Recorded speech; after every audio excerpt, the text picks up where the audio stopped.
कविता अपने माता पिता की बहुत लाडली थी। 3 बड़े भाइयों की बहन थी। कोई भी चीज मांगने पर उसी वक्त सामने हाजिर हो जाती। पूरे घर में रौब था उसका। पूरे परिवार और नौकरों पर राजकुमारी की तरह हुक्म चलाती थी कविता। स्कूल में भी पूरा रौब था उसका। बड़े घर की लाडली जो थी वह। ऐसे ही उसने कॉलेज में दाखिला लिया।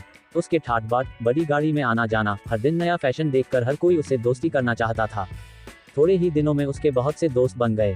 पूरे कॉलेज में उसकी अपनी ही एक पहचान थी। इन दिनों उसके घर एक रिश्ता आया। खानदानी लोग थे और पापा की पुरानी जान पहचान थी उनके साथ। कविता के साथ कोई जबरदस्ती नहीं थी, पर कविता ने फिर भी हाँ कर दी, क्योंकि वह अपने परिवार से बहुत प्यार करती थी। वह जानती थी कि वह लोग उसका अच्छा ही सोचेंगे। लड़के का नाम राज था। राज काफी पढ़ा लिखा और समझदार लड़का था। ससुराल वाले भी बहुत अच्छे थे। ससुराल में कविता की जगह वैसी ही थी जैसी कि मायके में। कोई भी कार्य कविता की सलाह के बिना नहीं होता था। सबकी लाडली बहू बन गई थी वह। फिर उसके घर एक बेटे का जन्म हुआ। राहुल कविता को जान से प्यारा था। पोता पाकर ससुराल वाले तो फूले नहीं समाते थे। कविता कभी कभी सोचती कि उसकी किस्मत कितनी अच्छी है। उसका हर अपना उसे कितना प्यार करता है। चाहे जीवन में कैसा भी समय आए, मेरे अपने हमेशा मेरे साथ हैं, मैं कभी अकेली नहीं हो सकती। कितनी खुशकिस्मत हूँ मैं। पर शायद कविता की खुशियों को उसकी अपनी ही नजर लग गई थी। एक दिन वह मायके जाने की जिद कर बैठी। राज को बहुत काम था, लेकिन वह फिर भी उसे ले गया। रास्ते में उनकी गाड़ी अन्य गाड़ी से टकरा गई।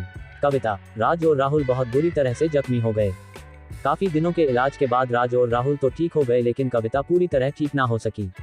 सर पर चोट लगने के कारण वह अपनी आंखों की रोशनी खो बैठी। अब कविता की किस्मत जैसे उल्टे पांव चलने लगी। मायके वाले कुछ दिनों तक उसे मिलने आते रहे, फिर कभी कभार फोन ही करके पूछ लेते कि अब कैसी हो। धीरे धीरे ये सिलसिला भी कम हो गया। ससुराल वालों की सहानुभूति भी कम होने लगी।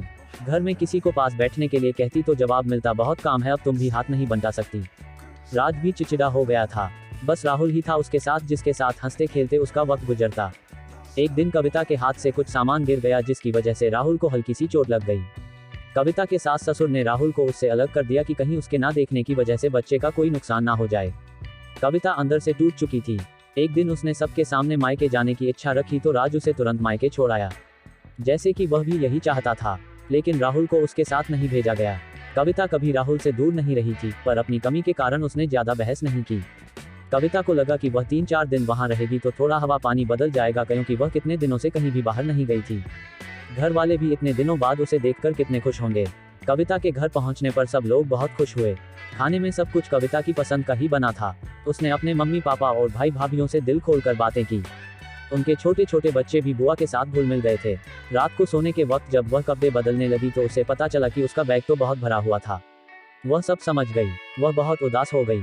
कुछ दिनों तक तो सब ठीक रहा, फिर जैसे सब बदलने लगा। सबका व्यवहार बदल रहा था। वह लोग जैसे थक चुके थे उससे। सब लोग घूमा फिरा कर पूछने लगे कि राज कब आ रहा है, उसे ले जाने।